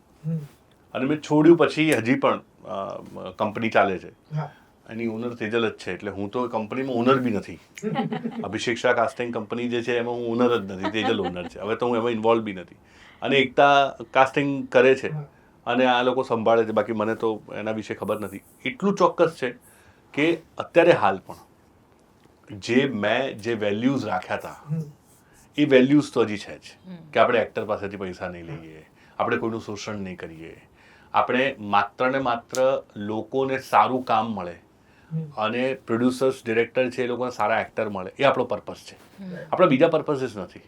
એટલે જે પેલી બીજા બધા પ્રકારની પ્રેક્ટિસીસ જે થતી હોય છે એ ના જ થાય એવું નક્કી કરીને તો આપણે શરૂ કરેલું એ છે હજી. અને હવે તો 25 ફિલ્મો થઈ અને કેટલા બીજા બધા ટીવી કેટલી બધી થઈ ને કેટલા બધા કેમ્પેન થયા અને બહુ સિરિયલ્સ થઈ હિન્દી સિરિયલ કરી 2-3 તો કામ બધું ખૂબ થયું પણ શરૂઆત બેયારથી હજી સુધી ચાલે છે અને ચાલ્યા જ કરશે લેવાનું આપણે શરૂ કર્યું. હા કે મેં પહેલી ફિલ્મમાં એવું કહેલું કે હું ફીઝ લઈશ હું કલાકારો પાસે પૈસા નહીં લઉં. કે એવું નહીં કે તમારા ફિલ્મનું બજેટ 30 લાખ રૂપિયા છે તો તમે 30 લાખ મને આપો પછી હું એક્ટરને અમુક પૈસા આપું અમુક પૈસા હું રાખું એવું નહીં. મારી આ ફી છે તો મને ફી આપી દો બાકી તમારે સીધી એક્ટર સાથે વાત કરવાની કેટલા રૂપિયા કેટલા એને લેવા છે કેટલા તમારે આપવા છે એવું જ. સિરિયલ્સમાં એવું હોય છે કે સિરિયલ તો વર્કર એવી રીતે કરે છે તો સિરિયલમાં બી આપણે ત્યાંથી ક્લેરિટી 100% હોય છે અને આપણે એ લોકોને કોન્ટ્રાક્ટથી માંડીને દરેક વસ્તુ સમજાવીએ છીએ કે આમ જ થતું હોય છે ને આમ છે અને અમે આ રીતે આ કામ કરી રહ્યા છીએ. બાકી ફિલ્મોમાં એટલું રાખ્યું છે કે ફીઝ. સો એક ક્વેશ્ચન છે કદાચ તમે આનો આન્સર ના આપો તો ના બી પાડી શકો મને, પણ you are a filmmaker, you are a writer. તમે તમારી પાસે કોઈક સ્ટોરી આવી કાસ્ટિંગ માટે, you are not convinced with the story and still you have to cast. તો એ કોન્ફ્લિક્ટ નડે એક ફિલ્મ મેકરને એને કાસ્ટિંગ. હા નડે ને. ના પણ એટલે એ હવે આ સવાલ તમારો એટલે જવાબ આપી જ દઉં. મેં જ્યારે મારી પહેલી ફિલ્મ બનાવી પછી મેં કાસ્ટિંગ ડિરેક્ટર તરીકે કામ છોડી દીધું 2019થી. એટલે મને નથી નડતું, એ મને બિલકુલ નથી નડતું, કેમ કે હું એ સાંભળતો નથી, હું એ પસંદ નથી કરતો એક્ટર્સ. એટલે એ હું જ્યારે ફિલ્મ નહોતો બનાવતો ત્યારે હું કરતો હતો, ત્યારે બી હું કન્વિન્સ નહોતો થતો બહુ બધી વસ્તુથી. અને જે મારું છોડવાના કારણોમાં સૌથી મોટું કારણ એક એવું છે કે જ્યારે બેસીએ ત્યારે પ્રોડ્યુસર ડિરેક્ટર એવું કહે કે એ પેલી પિક્ચરમાં પપ્પા હતા ને એમને લઈ લઈએ ને, પેલી પિક્ચરમાં પેલો માણસ હતો એને લઈ લઈએ ને. તો મને એવું થાય કે તો તમે અમને કેમ બોલાવો છો, તમે મને કેમ બોલાવો છો? તમે જો મને બોલાવો છો તો હું એટલા માટે અહીંયા છું કેમ કે હું તમને કલાકારો, સારા કલાકારો, તમને જે જોઈએ છે જેવા એક્ટર, જે રેન્જના એક્ટર, એ રેન્જના એક્ટર આપવા, એના ઓડિશન્સ કરવા, એ મારું કામ છે. જો તમારે જે લોકો જેટલી ફિલ્મો થઈ છે એમાંથી જ કોકને લેવા હોય તો પછી મારો કોઈ હોવાનો મતલબ નથી એમ. ના, કાસ્ટિંગ એ કામ છે, એ અમારી ચોઇસનું કામ છે. કોઈ કંઈ આપેલું ગન મૂકીને નથી કરાવતા કે ચલો કરો તમારે જ કરવાનું છે. એમાંથી પૈસા કમાવાના છે. એટલે વાર્તા કેવી છે કેવી નહીં એ માટેનું એ માધ્યમ નથી કે અમે વાર્તા સાંભળીને આ સારી છે તો કાસ્ટિંગ કરીએ, એવું નથી. એને કામ તરીકે લઈએ છીએ અને કરીએ છીએ. સો યસ, હવે મેં છે ને આજે એકચ્યુઅલી સવારે જ એક વસ્તુ હું વિચારતો હતો કે આપણે મારે તમારી સાથે પોડકાસ્ટ કરવો છે. હું વિચારતો હતો કે આપણે આવું પૂછી શકીએ, આવું કરી શકીએ. એમાં મેં એક વસ્તુ વિચારી, એક થોટ છે કદાચ કે હેલારો અને ઉમરો આ બે મૂવીઝ છે ને, તો આપણે એના ટાઇટલ જો સ્વેપ કરીએ ને તો બી એટલા જ રેલેવન્ટ છે. કે હેલારોનું નામ જો કદાચ ઉમરો હોત તો એમાં બી જે લેડીઝ છે એ ઉમરો ઓળંગીને ગરબા રમે છે, વિચ ઇઝ અ સિમ્બોલ કે એ લોકો ફ્રીડમ પાસે જાય છે. And same goes with Umro. જો એનું નામ બી જો હેલારો હોત તો બી આ 7 લેડીઝ. બરાબર. બિલકુલ બહુ સરસ. તો આ થિયરી મેં એમને રસ્તામાં જ આ લોકોને કીધી કે થઈ શકે, આવું એક થઈ શકે. હા બિલકુલ. તો આ ટાઇટલ્સ કેવી રીતે બનાવો છો તમે? ટાઇટલ યાર એકદમ પહેલું ટાઇટલ સૌમ્ય જોશી આપેલું. હા, હેલ્લારોનું. એ એમણે એમ જ રેન્ડમ બોલ્યા હતા હેલ્લારો. મને યાદ છે રપ્પાની કવિતા છે રમેશ પારેખની. તો હું યુટ્યુબ પર બેઠેલો, એટલે લેપટોપ લઈને બેઠેલો, યુટ્યુબ પર તરત હેલ્લારો કીધું. હેલ્લારો કવિતા રમેશ પારેખની છે ત્યાં યુટ્યુબ પર. અને મેં કીધું યાર સર ગજબ શબ્દ છે એમ. પણ મેં કીધું પછી પ્રતિક મારો જે કો રાઇટર મારો પાર્ટનર છે એને કીધું કે એ કોઈ સમજેગા લેકિન હેલ્લારો, કેમ કે હેલ્લારો શબ્દ એ એકચ્યુઅલી આપણે ત્યાં કાઠિયાવાડમાં બોલાતો શબ્દ હતો જ્યારે ભાષામાં નથી, જ્યારે ભાષામાં નથી વપરાતો બહુ. તો છોડી દીધું અમે. પછી ફરીથી જ્યારે એ દિવસે સૌમ્ય જોશી મજાકમાં બોલ્યા હતા કે તમે ટાઇટલ તો આ જ રાખશો છેલ્લે. અને પછી છેવટે જ્યારે નામ રાખવાનું થયું ત્યારે મને એવું થયું કે આપણી ફિલ્મના ટાઇટલ ના રસ્તે આપણે એક ગુજરાતી ભાષાના નવો શબ્દ અથવા જૂનો ભૂલાઈ ગયેલો શબ્દ આપીશું, એટલે હેલ્લારો નામ પાડેલું. અને ઉમરો નામ તો જ્યારે ઓરિજિનલ ફિલ્મ જે મરાઠી ફિલ્મ છે એ મેં જોઈ અને મને જ્યારે એ લોકોએ ઓફર કરીને મેં જોયા પછી મેં લોકોને પહેલું જ વાક્ય એવું કીધેલું કે આ ફિલ્મ હું મારી રીતે બનાવીશ તો જ આપણે કરીએ. હું બની શકે કે હું બધું બદલી નાખું, બની શકે કે હું કેટલીક એવી વસ્તુ બદલું કે જે તમને એવું લાગે કે આ તો બહુ સરસ હતી, હું આખી ફિલ્મને મારી જેમ કરીને કહીશ. તો એ લોકો રેડી થઈ ગયા. પણ ફિલ્મ જ્યારે હું જોતો હતો ત્યારે મને ફિલ્મ જોતા એવું લાગ્યું કે આ ફિલ્મ જે મિસ કરી ગઈ છે ને એ છે કે આ ઉમરો ઓળંગવાની પ્રક્રિયા છે. આ ફિલ્મ ઉમરો ઓળંગવાની છે. એટલે મેં તેજલને એ જ દિવસે કીધું, મેં કીધું આ પિક્ચર ઉમરો હોવી જોઈએ. પહેલી જ વાર ફિલ્મ જોઈને તો ત્યારથી ઉમરો નામ પડી ગયેલું. તો ઘણીવાર એટલે અને બીજું કે વાર્તા જે છે ને એ પોતે જ તમને ટાઇટલ આપે. હેલ્લારો એક એવું વેવ કે જે આવીને બધું બદલી નાખે. તમે ઊભા હોવ તો જેવું આમ આવે મોજું કે તમને વાગે, એનું નામ હેલ્લારો. એવું છે ફિલ્મમાં. તો ઉમરો પણ ફિલ્મ ઉમરો ઓળંગવાની જ વાર્તા બનતી હતી જે ઓરિજિનલ ફિલ્મમાં નથી. ઓરિજિનલ ફિલ્મ બહુ જુદી વાર્તાની વાત કરે છે. એ સ્ત્રીઓ ગઈ છે ફરવા માટે અને એ લોકોમાં 2-3 જણાના જીવનમાં કશું બદલાય છે, એવી જ ફિલ્મ છે. મને એવું થયું કે આ ફિલ્મ જો ઉમરો ઓળંગવાની ફિલ્મ હોય તો 7 ઉમરા હોવા જોઈએ. 8મો આર્જવ જે કીર્તિભાઈ જે છે એની પત્ની પણ એનો એક ઉમરો ઓળંગવી જોઈએ. અને એક સ્ત્રી જે એની બાને લઈને આવી છે, જે ઉંબરો ના ઓળંગી શકી, એના એ ઉંબરો ઓળંગવાની વાર્તા હોવી જોઈએ. એટલે 9 સ્ત્રીઓના ઉંબરો ઓળંગવાની વાર્તા છે. તો એવી રીતે ટાઇટલ એવી રીતે જ આવતા હોય છે. અને દર વખતે એવું વિચારતા હોઈએ જ્યારે ટાઇટલ રાખીએ ત્યારે કે લોકો સુધી પહોંચશે કે નહીં, લોકોને મજા આવશે કે નહીં, લોકોને સમજાશે કે નહીં. અને જો ના સમજાય હેલ્લારોની જેમ તો લોકોને એજ્યુકેટ કરવા પડે. અને થિયરીઝ બી બહુ બધી હેલારો વિશે મેં કશેક વાંચ્યું હતું કે સાંભળ્યું હતું કે જયેશ મોર ઇઝ ડિપિક્ટિંગ કૃષ્ણા અને બીજા બધા ગોપીઓ છે એવું. એ મૂળ વાર્તા જે પેલી જેના પરથી ઇન્સ્પાયર થઈને મેં કરેલું એમાં એવું છે ઓકે કે એ જે વ્રજવાણીનો ઢોલી જે વાર્તા છે એનો વારે વારે કહી ચૂક્યો છું, કેમેરામાં ફરીથી કહું છું. વ્રજવાણીનો ઢોલી જે વાર્તા છે એ વાર્તા આહીરોની છે. અને એ દિવસે જન્માષ્ટમીના દિવસે આહિરાણીઓ ગરબા કરતી હતી. અને પછી એવું કહેવાય છે કે જે ઢોલી છે કૃષ્ણ ભગવાન એ દિવસે અવતાર લઈને આવેલા, અને એ બહેનો ઘરે ના આવી એટલે આહીરોએ જઈને એ ઢોલીનું માથું વાઢી નાખ્યું. પછી એમને ખબર પડી કે આ કૃષ્ણ ભગવાન હતા. અને પેલી બધી જ જે સ્ત્રીઓ હતી એમણે ત્યાં ધરતીને એવું કીધું કે માં અમને જગ્યા આપ, અને એ ધરતીમાં સમાઈ ગઈ. આ વાર્તા છે જે મને વ્રજવાણી ધામ જે છે ત્યાંના ગુરુએ જે ત્યાં બેઠા હોય છે એમણે કહી છે આ વાર્તા. હવે આ વાર્તા છે મેં આમાંથી ખાલી ઢોલી અને સ્ત્રીઓ લીધી. હું મેં આહીરોની વાર્તા નથી કરી, મેં વ્રજવાણીની વાર્તા. મારામાં કૃષ્ણ નથી. મારી ફિલ્મમાં એક એવી વાર્તા છે કે જે સેલ્ફ એક્સપ્રેશનની છે, પણ છતાંય આપણે ફિલ્મના અંતમાં બેઝડ ઓન અ ફોક ટેલ એવું કહ્યું છે. વારે વારે મેં ઉલ્લેખ એટલા માટે કર્યો છે કેમ કે આ મારો કોઈ મૌલિક વિચાર નહોતો. મૌલિક વિચાર હતો કે મારે સ્ત્રીઓના એક્સપ્રેશન પર પિક્ચર કેવી છે, પણ એ વાર્તામાંથી મેં કંઈક તો લીધું. હું ઇન્સ્પાયર થયો. અમારા જે મિત્ર એક્ટર છે તુષાર દવે, એમણે જે મને વાર્તા કહી ત્યારે મને જે મજા આવી એ એટલે મજા આવી કેમ કે મારા મગજમાં જે ચાલતું હતું એમાં અચાનક જ એમણે મને ઢોલી અને સ્ત્રીઓ અને એક ગામ એવું કશુંક આપ્યું અને કચ્છમાં સર્જાયું. બાકી એને ને આ વાર્તાને કંઈ લેવા દેવા નથી. એટલે જ કદાચ આ કૃષ્ણવાળી વાત આવી હશે અને ત્યાંથી જ આવી હશે. તો જેમ તમે કીધું બંને ફિલ્મો જે છે એ સ્ત્રીઓના ફ્રીડમ પર એના પર બની છે. તો I want to ask you કે તમારા લાઈફમાં જેટલા બી ફિમેલ્સ છે, તમારા મધર છે, તમારા વાઈફ છે, તમારા ડોટર છે, એમનાથી તમે કેટલા ઇન્સ્પાયર થયા છો કે એમનો શું રોલ છે આ બધી વાર્તાઓમાં? આમ તો બહુ જ. અને નોર્મલી એવું છે કે હું જે પ્રકારની વાત કરું છું એમાં ખાલી સ્ત્રીઓની વાત નથી. હેલ્લારોમાં વંચિતોની વાત છે. જે લોકોને દબાવવામાં આવે છે એ એક દિવસે બહાર નીકળે છે અને પોતાનું વિશ્વ અને પોતાનું આકાશ શોધે છે. હેલ્લારો એના વિશે છે. ઉંબરો એવા પુરુષો વિશેની વાર્તા બી છે કે જે લોકો પોતાના જીવનનો એક ઉંબરો નથી ઓળંગી શકતા, કોઈ એક ડિસિઝન નથી લઈ શકતા, આગળ નથી વધી શકતા. તો નોર્મલી આ બધી હ્યુમન બિંગ વિશેની વાર્તાઓ છે, માણસ વિશેની વાર્તાઓ છે.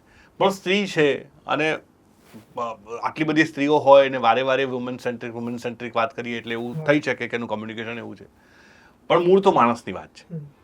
એટલે અને બીજું એવું કે એવું બિલકુલ નથી કે મને સ્ત્રીઓ માટે ખાસ પેલી એ છે કે હું સ્ત્રીઓને બહુ સરસ વાંચી શકું છું, એવું નથી. મને છે ને દરેકે દરેક પ્રકારના વંચિતો વધારે કનેક્ટ કરે છે. હું લોકો સાથે બહુ જલ્દી સિમ્પથી અને એમ્પથીથી જોડાઈ શકું છું. એ કોર છે.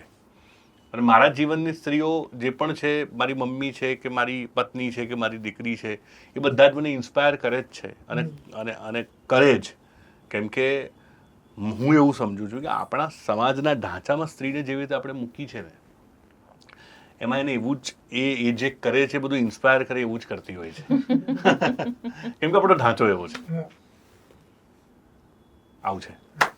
સો તમારા અપબ્રિંગિંગમાં આ જે ફિમેલ જે સ્ત્રીઓ રહી છે એમનો કેટલો ભાગ છે તમને આ રીતે શેપ આપવામાં?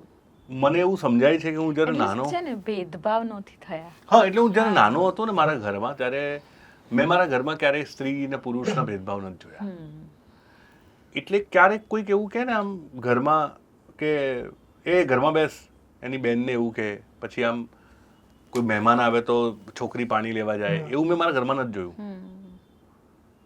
એટલે બની શકે કે બેક ઓફ ધ માઇન્ડ મને એવી રીતે વસ્તુએ ગ્રો કર્યો. હજી પણ એવું છે, ઘરમાં કોઈ પણ મહેમાન આવે તો પાણી અભિષેક જ આપે છે. એટલે કાલે કોઈક આવેલું પરમ દિવસો હસવા લાગ્યા અને હસે છે લોકો. મારા જેઠ છે એ હંમેશા રસોઈ મારા જેઠ બનાવે છે, એટલે હંમેશા એવું નહીં પણ જ્યારે બી એમને ટાઈમ હોય ને મૂડ હોય ને મહેમાન હોય વધારે રસોઈ એ નાયબ હોય ને મામલતદાર છે, એ વિરમગામમાં નોકરી કરે છે, અપડાઉન કરે છે, પણ તોય એ જ્યારે એ ઘરે હોય અને જો બધા લોકો આવવાના હોય અને એને ઘરમાં એને એવું હોય કે બધા સરસ જમીએ તો એ જ જમવાનું બનાવે એવું. એટલે એ અમે એવી રીતે મોટા થયા છીએ ખાસ તો.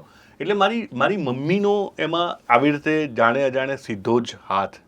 અને પછી એવું છે કે હું 19 વર્ષનો હતો ત્યારથી તેજલ સાથે છું, એટલે એ વાતને 23 વર્ષ થયા અમે સાથે છીએ એને. તો એ તેજલની પણ બહુ અસરો છે મારા પર.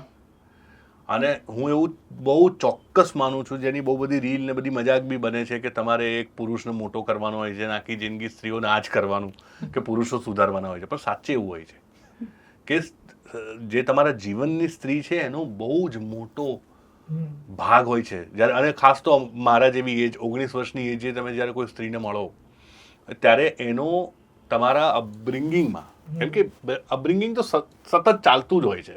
એવું નથી કે અપબ્રિંગિંગ એટલે તમે નાનપણથી સહેજ તરુણ અવસ્થામાં ગયા, એવું નહીં. તમે ગ્રો થતા હોવ છો સતત. તો એ તેજલનો બી બહુ જ મોટો ફાળો છે હું જે છું અત્યારે એમાં.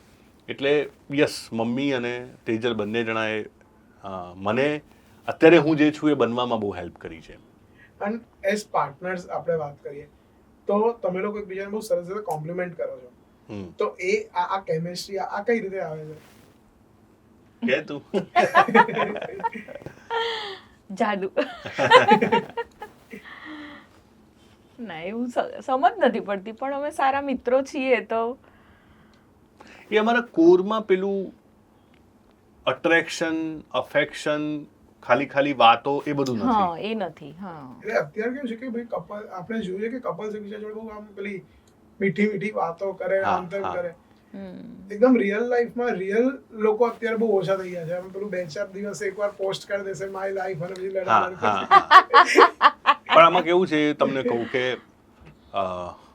જેમ કે હું અને તેજલ એકબીજાને બહુ સરસ રીતે ઓળખીએ છીએ અને છતાંય અમને ઘણીવાર અમે ચર્ચા કરતા હોઈએ તો કોન્ફ્લિક્ટ બી થાય એમ. પણ એ કોન્ફ્લિક્ટથી બિયોન્ડ એક અન્ડરસ્ટેન્ડિંગ છે જે એકબીજાને ઓળખે છે. એટલે હું એવું સમજુ છું કે પ્રેમ જે છે ને એની ડેફિનેશન બહુ જ બહોળી છે. એમાં એકબીજાને સાચવવા, એકબીજાને જેવા છે એવા એક્સેપ્ટ કરવા, એકબીજાની ચિંતા કરવી, એકબીજાનું રિસ્પેક્ટ કરવું, એકબીજાને ગમાડવા, બધી બહુ જ બધી વસ્તુઓ ભેગી થઈને પ્રેમ બને છે. એટલે મને એવું લાગે છે કોડ છે ને અમારો જે એ બહુ જ પાવરફુલ છે. અમે બહુ કૂણી ઉંમરે બંને એકબીજાને મળેલા અને અમે અમારી જિંદગીમાં જ બહુ અપ ડાઉન જોયેલા છે કે લગ્ન વખતની તકલીફો અને એટલે આમ એવું પેલું ગણી નથી શકાતું. બટ એવું છે કે એ વખતે જે ઘડાયા છીએ ને પછી તમને બહુ નાની વસ્તુઓની પણ વેલ્યુ થાય કે એક લોંગ ડ્રાઈવ મળી જાય તો પણ મને એવું થાય કે હા ચલો, એવી વાત છે કે એને પણ એનું ભાવતું શાક મળી જાય તો પણ એ એટલો બધો ખુશ થાય ને કે જાણે આજે શું ખાઈ લીધું એવું. અને અમે જ્યારે હું 19નો હતો, તેજલ મારથી 1 વર્ષ 1 દિવસ અને 1 મહિનો મોટી છે, એ 20ની હતી. અમે ક્યારે બી છે ને પેલી વાતો નથી કરી કે હું તારા માટે આસમાનના તારા તોડી લઈશ, અથવા તમે બંને જણા અત્તર છાંટીને મળીએ અને હું કંઈક છુપાવું, મારી જે મર્યાદાઓ છે તેજલ છુપાવે. અમે એવી રીતે દોસ્ત જ નથી થયા, અમે એવી રીતે પ્રેમમાં જ નથી પડ્યા. અમે એકબીજાની મર્યાદાઓને જોઈને પ્રેમમાં પડ્યા છીએ કદાચ વધારે. તો એ કોર બહુ પાવરફુલ છે એવું અમને આટલા વર્ષે લાગે છે. એ વખતે નહોતું સમજાતું. અને બહુ અમારા સંબંધની જે ધરા જે છે ને એ બહુ જ રિયલિસ્ટિક છે, કે જેમાં હવાની વાતો નથી, ઉડવાની વાતો નથી, એમાં રિયલિસ્ટિક વાતો છે એમ. ત્યારે અમે એવી ચર્ચા કરતા હતા કે જો લગ્ન કરી લેવા પડે તાત્કાલિક તો શું, તો આપણી પાસે કોઈ રસ્તો છે? તો એટલે મેં જર્નલિઝમ કર્યું કે તરત જ નોકરી મળી જશે મને ક્યાંક, એવું કે હું ક્યાંક છાપામાં જોડાઈ જઈશ કે કોઈક ટીવીમાં જોડાઈ જઈશ કે એવું. એ એટલા માટે કરેલું. તો એવી બધી ચર્ચાઓ અમે વખતે કરતા હતા અને એટલે કદાચ એક કોર હજી ટક્યો છે. મારે સાંજ દીકરી મારી થઈ એ પછી પણ નોકરી જોબ ચાલુ હતી મારી. હું ટીચર તરીકે ભણાવતી હતી B.Ed કોલેજમાં. પછી એક ટાઈમે એવું લાગ્યું કે અચ્છા સાંજને મારી જરૂર છે, તો પછી એ વખતે એની સાથે ચર્ચા કરીને તરત જ તો હું અત્યારે ક્યારેક કંટાળો આવે તો પણ મને ગર્વ છે કે આ એ મારું ડિસિઝન છે અને એ તમને કોઈને કહેવાની જરૂર નથી એ વસ્તુની એવું. અને પછી ક્યારેક એવું થાય છે કે કેમ કે બંને સેમ ફિલ્ડમાં છીએ તો અને સાંજ પણ બાળક છે ને હજી, તો એને એવું થાય છે અચ્છા મમ્મા અને પપ્પા બંને ફ્લોર પર, અચ્છા મારે નહીં જવાનું. તો બહુ બધી જગ્યાઓ છે કે જે હું અવોઇડ કરું છું કે જ્યાં એકલો અભિષેક થાય અને હું ને સાંજ એક ટીમમાં હોઈએ, પણ એ મારું ડિસિઝન છે. એટલે પેલું છે ને તમારે ઓન કરવું પડે, તો જ તમે અત્યારના ઇન્સ્ટાગ્રામ વાળા રીલ્સ વાળા તમારો જે એરા હતો એ pre social media era of love. અત્યારે પેલું 10 વાર મેસેજ કરવાનો, જમ્યા શું જમ્યા. ના અમારી વખતે બી એવું હતું ભાઈ. એ તો અમારા બધા મિત્રો બધા એવા જ પ્રેમમાં. એટલે સોશિયલ મીડિયા નહોતું પણ એટલે SMS હતા ત્યારે, ફોનો હતા, લેન્ડલાઇન હતા, બધું હતું જે વખતે બી. પણ એવું છે કે એટલે તમારે એકબીજાની જવાબદારી લેવી પડે, કંઈક વસ્તુ કંઈક જતું કરવું પડે, વધારે સહન કરવું પડે. હું તો નથી કરતી બટ હા એવું, અને તો જે બેલેન્સ પણ રહેતું હોય છે, કંઈક બંને કંઈ બધું જ સરખું ના હોય. અત્યારના લોકોને કેવું વેલિડેશન જોઈએ કે તું મારા માટે કંઈક મૂક, એવું નહીં કે તું હું દુઃખી છું તો મને કંઈક આમ મારા માટે કોઈ જેસ્ચર કરે, જેસ્ચર કરતા વધારે તું દુનિયાને બતાવે કે તું શું ફીલ કરે. એમાં અંદર લોકો રિયલ નથી રહી શકતા. સાચી વાત છે. અમે બંને ઝઘડા કરીએ અથવા તો કંઈક બોલાઈ ગયું હોય ને તો પણ મને મનમાં એમ થાય ઠીક છે હવે મારી સાથે જ બોલશે ને બીજા કોની સાથે, અને એને પણ કાંઈ કહું તો હું તરત જ કહી દઉં જવું ઝઘડવા પાડોશી સાથે કે જવું એ ચર્ચા કદાચ આ તો વળી. બટ હા એ હસી કાઢવું પણ બહુ જરૂરી હોય છે, મનમાં નહીં રાખીને કહી દેવું પણ જરૂરી હોય છે. એ અત્યારે બહુ ખૂટી ગયું છે ને, પેલું તમે ચશ્મા પહેરીને દુનિયા જોવો છો અને બતાવો છો, પણ જે છે એ ઇમિડિયેટ તરત કમ્યુનિકેટ કરો ને. લોકો પ્રેમની વાતો કરે છે, લગ્નની વાતો કરે, લોકો હ્યુમન કનેક્શનની વાત જ નથી કરતા. તમને કોઈ મિત્ર સાથે મજા કેમ આવે છે? ભાઈબંધ સાથે તમે ફરવા જાઓ છો, તમે પિક્ચર જોવા જાઓ છો, તમે કેટલી પર હો છો, તમે સાથે મસ્તીઓ કરો છો, તમને કેમ મજા આવે? એ હ્યુમન કનેક્શન છે. તમને અમુક મિત્રો કેમ નથી ગમતા? અમુક નાનપણના મિત્રો બી કેમ હજી બી તમારી સાથે કનેક્ટેડ છે, અને અમુક એવા મિત્રો કે જે તમને બહુ જ મદદ કરે છે બધી રીતે, તમારા પ્રોફેશનલ ફ્રેન્ડ્સ છે, છતાંય તમને કેમ અડતા નથી, સ્પર્શતા નથી? તો મૂળ આખી ગેમ હ્યુમન કનેક્શનની છે. તમે જેની સાથે હ્યુમન કનેક્શન નથી થયું એની સાથે પ્રેમ સંબંધમાં પડ્યા, એની સાથે હ્યુમન કનેક્શન નથી એની સાથે તમે પરણી ગયા, તો ત્યાં પ્રોબ્લેમ છે. મારા સૌથી સારા ફ્રેન્ડ જોડે મારા સૌથી ઓછા ફોટોઝ હશે. હા એક્ઝેક્ટલી. અને એનાથી બિયોન્ડ જ હોય ને એ વસ્તુ. ટ્રસ્ટ છે ને એ બહુ અગત્યની વસ્તુ છે કે તમને જો કોક માણસ પર ભરોસો છે, પેલું સૂરજ ઉગવાનો જ છે એવી વાત છે. પછી ક્યારેક વાદળો આવે પણ ખરા, પણ એ તો આવશે જ, સૂરજ આવવાનો જ છે. એટલી હદે તમારો ટ્રસ્ટ હલે ને તો એ માણસ શ્વાસ ના લઈ શકે. એટલો બધો તમારા પાર્ટનર સાથે તમને ટ્રસ્ટ હોવો જોઈએ, તો જ તમારી આ લાઈફ છે ને તો તમે હસી ખુશીને મજાથી માણી શકો એવું છે. એટલે આ સ્ટ્રોંગ જે બોન્ડ છે એનું રીઝન એક ફ્રેન્ડશિપ છે, એક ટ્રસ્ટ છે. હા બિલકુલ. જોરદાર. યસ તેજલ મેમ, મારી પાસે તમારા માટે ક્વેશ્ચન એ છે કે તમે સરના જે મૂવીઝમાં કામ કર્યું છે એમાં તમારા કેરેક્ટર શેડ્સ બી બહુ જ એક સરસ રહ્યા છે, ટોપિક ઓફ ડિસ્કશન રહ્યા છે. તો van you are working with sir professionally, તો કોઈક વાર એક ઘરનું કઈ થાય જ, બિલકુલ થાય, કેમ ના થાય, બિલકુલ થાય. અને કોઈક વાર એવું થાય કે એમને કોઈ કેરેક્ટર જે બનાવ્યું છે અને તમને એવી ઈચ્છા હતી કે મારે આ કરવું છે પણ નથી મળ્યું કરવા, કેમ કે એવું નથી થયું. એટલે આમ તો કે અમે બે જ ફિલ્મમાં કામ કર્યું, અને હિલ્લારોમાં તો હું કરવાની પણ નહોતી કે સાંજે વખતે બહુ નાની હતી અને મને ખબર છે અભિષેકનું કામ શું હોય, જોબ શું હોય, કે એનું સપોર્ટ માં રહેવું વધારે અગત્યનું હતું ત્યારે રોલ કરો એના કરતા. સો પણ એ વખતે એવું કહ્યું છેલ્લી ઘડીએ એક્ટ્રેસે ના પાડી અને કેમ કે હું પ્રોસેસમાં સાથે હતી અને હું એ કેરેક્ટરો બધા જ સમજેલી હતી, તો એ બધી જ સ્ત્રીઓમાંથી કોઈ પણ એક સ્ત્રી કરવું મારા માટે થોડું સરળ હતું, ભલે મહેનત પડે, બટ છતાં પણ કેમ કે હું જાણતી હતી એટલે પછી એ રોલ કર્યો. અને ઉમરોમાં એવું હતું કે મારી પાસે હતી ચોઈસ, તો મને એવું હતું કે મને આવું મજાવાળી વસ્તુ કરવી છે એવું. અને મેં ઓડિશન આપેલા, બિલકુલ ઓડિશન આપેલા. એમાં તો અમારી એકતા ઢીલી નથી પડતી કે ભલે તમે ઓનર છો કંપનીના પણ ઓડિશન તો આપવા પડશે. બટ હા, So yes, your bond with મેહુલભાઈ. મેહુલભાઈ જોડે તમે ત્રણેય movies, Mehulbhai was the music director. અને મેં કોવિડમાં એક વખત મને ચાન્સ મળ્યો એમની જોડે પોડકાસ્ટ કરવા માટે. કોવિડમાં મેં ઇન્સ્ટાગ્રામ લાઈવ પર કરતા હતા, તો ત્યારે એમની જોડે વાત કરવાની બહુ જ મજા આવી હતી, જ્યારે Hellaro was a fresh hit. અને now we are talking in 2025, જ્યારે ઉમરો બી એમનું જ મ્યુઝિક છે, બહુ જ સરસ મ્યુઝિક છે. મેહુલભાઈ વિશે છે ને હું પહેલું બોલીશ, કેમ કે અભિષેક બોલશે તો અટકશે જ ના. મેહુલભાઈ છે ને જીનિયસ માણસ છે. ક્રિએટિવ પ્રોસેસ એ કેવી છે કે તમે ચિત્ર દોરીને રહી જાઓ, પણ એ ચિત્રને સમજનાર માણસ એ પણ તો જોઈએ ને. મેહુલભાઈ છે ને અભિષેક લખે છે ને એનાથી વધારે એને સમજે છે. બિટવીન ધ લાઇન્સ છે ને એ કોઈ માણસ જો એક ટકો સમજતા હોય ને તો મેહુલભાઈ 1000% સમજે છે. અને મ્યુઝિકને છે ને એમણે એ લાઈફની જેમ લે છે. એમના મ્યુઝિકમાં છે ને પવન પણ હોય છે, અને તમે અહીં બેઠા છો ને તો પણ એ સાબરમતીના વેવ તમને ફીલ કરાવી શકે.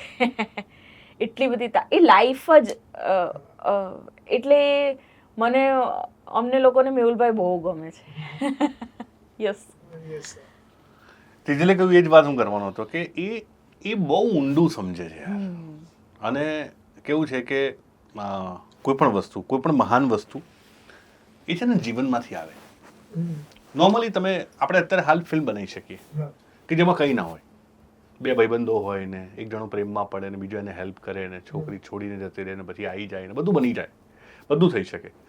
તમારે જીવન એમાંથી કાઢવું હોય ને તો ક્યાંથી શરૂઆત થાય તમને કહું કે પહેલો સીન છે ને એમાં મેહુલભાઈ મને એવું પૂછે કે અભિષેક આમાં કયું વાજિંત્ર હશે, અને પછી હું એમને એવું કહું કે આમાં એક કામ કરીએ આપણે, તો કે આપણે સ્ટ્રિંગ રાખીએ, કેમ કે પેલાના હૃદયના તારની વાત કરીએ છીએ આપણે, ત્યાંથી અમે વાત શરૂ કરીએ છીએ. અહીંયા ફ્લૂટ કેમ? પેલો જયેશ મોરે જ્યારે આમ કરીને ઊભો છે, સ્ત્રીઓ આવે છે, ત્યાં ફ્લૂટ કેમ છે? ત્યાં પવન છે, અને હજી તો પોલું છે, બધું કશું ભરાયું નથી એટલે ફ્લૂટ છે ત્યાં. તો આવી બધી વાતો, અને આ બધામાં પાછા રાગ તો ભૂલવાના જ નથી. અને એ તો અને એ તો એની જગ્યાએ જ છે, પણ વાજિંત્રથી અમે શરૂઆત કરીએ. અને મેહુલભાઈની ફિલ્મ તમે જો કોઈ પણ સંગીતના જાણકાર માણસને બતાવો તો તમને ક્યારે બી એ સંગીતની જે રોંગ જતું ના દેખાય. એક સ્કેલમાં જે ચાલે છે એ સ્કેલમાં જ બીજું બેકગ્રાઉન્ડ મ્યુઝિક આવે ને જો સ્કેલ ચેન્જ કરવાનો હોય તો મેહુલભાઈ એટલો બધો બ્યુટીફુલી સ્કેલ ચેન્જ કરે કે તમને ખબર જ ના પડે સ્કેલ ચેન્જ કર્યો બેકગ્રાઉન્ડ મ્યુઝિકમાં. અને મેહુલભાઈ છે ને એ એક્ઝેક્ટ માણસને અને જીવનને સમજે છે. અને પછી મારી વાર્તાઓ અથવા મારા પાત્રો એ પહેલી વાર ફિલ્મ જોવે ને પછી એમના 4-5-10 દિવસ સુધી ફોન બંધ ના થાય. અને પછી એટલી બધી અમુક વાતો કે હું દર વખતે એમને એવું કહું મેહુલભાઈ યાર મને મારો તમે ઈગો તોડી નાખો છો યાર, મને અમુક વસ્તુ એવું લાગે આ કોઈને નહીં સમજાય અને એમને સમજાય છે. અને પછી એ ત્યાંથી નિતારીને લાવે છે, કહે છે કે જુઓ પેલી માં છે ને એ જ્યારે પેલી દરવાજો ખોલે છે ને પછી એ આમ કરીને જોવે છે ને પછી ભાઈ ત્યાં મ્યુઝિક નથી, ત્યાં તમે મ્યુઝિક મૂક્યું છે કે એટલે ત્યાં ના હોય મ્યુઝિક.